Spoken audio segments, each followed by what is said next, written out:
Hi there, Sandra here. I'm doing a video today using the Siser Leonardo Pro software that came out yesterday, and I'm just going to show you the rotational duplicate and how that works. It's pretty simple, but I'm going to be doing a nice stencil design here, so I will link the file down below. You can have it for free. I don't charge for my files. Now, I've drawn in my iPad a butterfly silhouette, and I want to use this to make a stencil. Print and cut. No, I don't want background image. No, I don't want. The print and cut will be the nearest thing that I actually want to do. I just want it to cut, I don't need it to print it. So I'll just click on next and click on next again. Just let it do its thing. I don't need to do anything else to it, and it's finished. Over here, I'm just going to switch off the print and cut because I don't need to do a print. I want it to be about 2.5 centimeters wide. So I want it to be approximately 2.5. So just plug that in. I don't want to put this in rows. I could, but I don't particularly want to. I want to do a rotational pattern. So if I go to arrange, I now have the option to do a rotated array. That's what they've called it. And I want to put this down to probably about 6 copies, and I want the spacing to be 0 pretty much. I've literally just cut the stencil out. Click on apply there. So this is going to be the innermost ring of my stencil design. So I want to group that, and I want to make a copy of that. So if I go to edit, add a copy, I can add a copy. And I can make this one considerably bigger.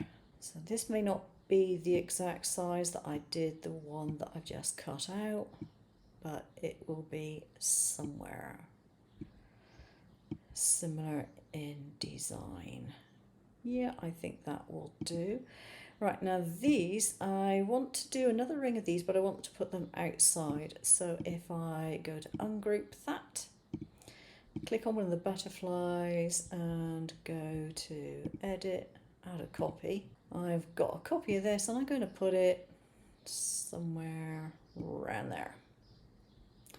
Now I'm going to go to my arrange again, and I'm going to go to rotated array, and I made it 8 copies, I think, if I remember rightly, but I need to make this quite a lot bigger. I think that will do, and just go to apply.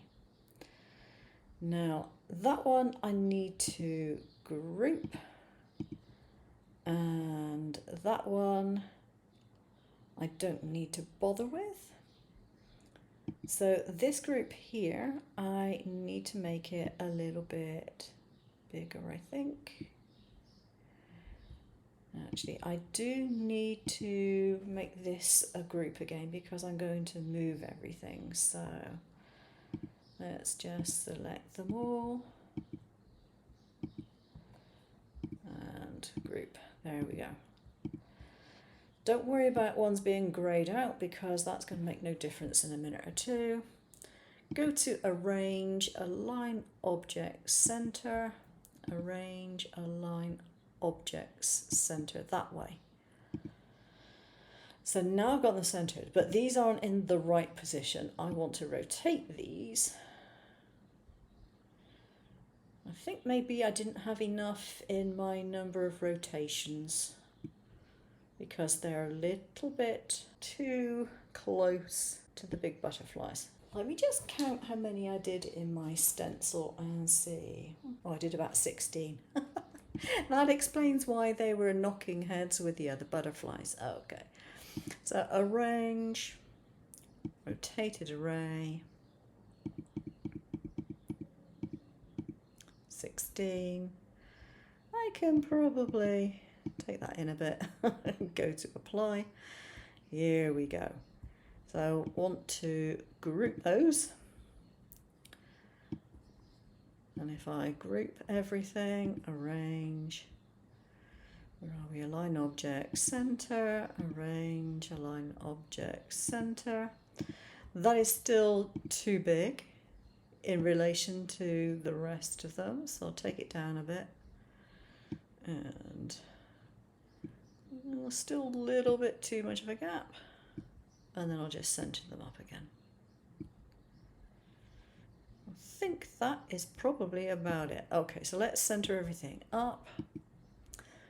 Align object center, align object center. So they're all centered up to each other. Gaps are looking good. That's brilliant. So group them together like that.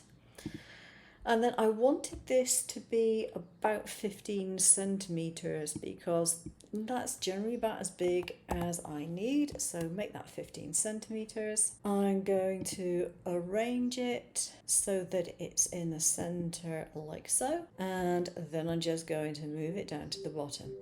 Now, the reason I am not putting a box around this is because I got it set up to an A4 page size over here. I don't need to put a cut line around this. This is going to be a natural border. I'll just trim off the top with my guillotine and my stencil will be done. So you then want to send it to your cutter and use current matte page location because otherwise it's going to put it in the bottom left corner or whatever. So click on send and then we get it. Now it's coming up with two things, a blue cut line and the original black that I had it when I designed it, because these are the cut lines that went round it, and that is probably because it was a PNG and it recognises that it was a print, so I could probably print that off if I wanted to. I don't want to print it.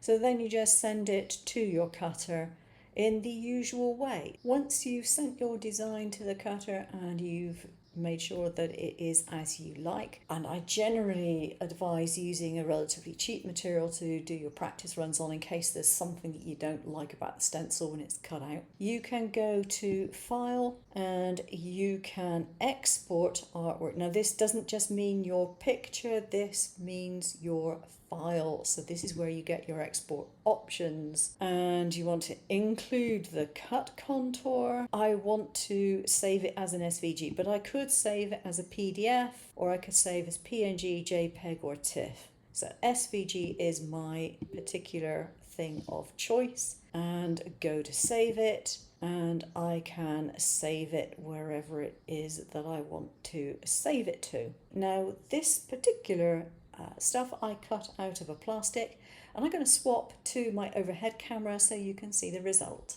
So I cut this from Leonardo on my Juliet. That's the cutter that I have, and I'm just going to take these pieces out. Now the plastic that I'm using is actually a document folder, this type of thing. In fact it is these. Obviously I just cut the edges off so I could use it as a single layer. You know these that have got the little thumb hole, those things? That's it, that's all it is. It's pretty much the same as the stencil materials that you buy, particularly for stencils. It cuts really well, as you can see from this. I've got some pretty small bits, and this was €2.25 in my local shop for 12 pieces, which means I've got 24 sheets basically of A4 for $2.25, and that's not bad going. So I'm going to just pop these out. Now if, I don't have the problem on this one, but if you get a problem sometimes, particularly when you're doing very fine stencils, sometimes something gets stuck on your blade and you don't know it, and you're just cutting the stencil merrily and off you go, and you check it at the front and you think, yeah, it's cut through, and you take it out and you discover at the back it isn't, or somewhere in the middle, and it's really annoying. If you've done that and you've taken it off of the machine and you really can't do anything else with it, I normally have a thick piece of craft foam, and I've mislaid it somewhere, I don't know where it's gone.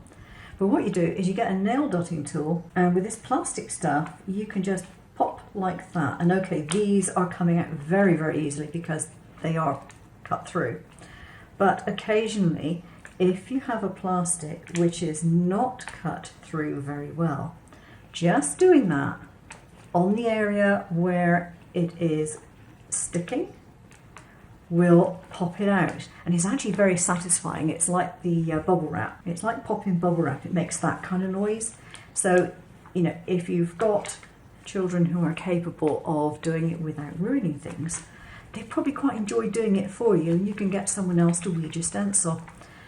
This does not apply if you're cutting out of paper or card. It's not the same, but with the plastic, 9 times out of 10 you can do it. And this is my finished stencil. Now if I put, actually probably easier if I put it over here, you can see the antenna that I've got cut out are absolutely and totally minute, and it is still cut them out, which is pretty impressive. This is why I like the Juliet, by the way, because it does do some pretty fine cuts. The other thing that I'm going to give you are a couple of little hints and tips. Aside from using this cheap plastic to cut things out, whoops, I've had a completely butterfly week over the last week, thanks to my friend Alison. Got butterflies absolutely everywhere. These things, don't throw them out. You can colour them with alcohol markers, and you can then fold them in half and use them as a 3-dimensional little decorations for your cards, for headbands for children, for example. Hot glue them on. And they look really pretty when they're coloured with alcohol markers. Why throw them out? Why waste it? My other tip is regards the machine blade. This has got its blade sticking out. And if you can see it, your eyesight's probably better than mine, you can barely see anything. Even if I rub my finger over the top of this. Don't do this, people. This might actually cut you. I can only just about feel the tip of that blade. That is how little it is stuck out. You probably can't even see it. The pressure that I used on this was 30 on the actual machine itself. That's what I did, and I did it twice. That has cut it through perfectly. I didn't find bits popping out all over the place. It did a good job. So please don't stick your blade out too far, and this applies no matter what you're cutting. If I were cutting card, I would probably have to stick it out a bit further because it probably wouldn't go through the card no matter what I did at that depth of blade. But if you're cutting vinyl, or if you're cutting thin plastics like this, you know, there is virtually no thickness to this type of stuff. You do not want a load of blades sticking out because you will cause problems. You will cause it to rip up, you will cause the material to shift, you will cause it to give you unclean cuts. Virtually no blade sticking out, people. That's the way to get a decent cut. Okay, that is it for today. I will see you again soon. Take care now.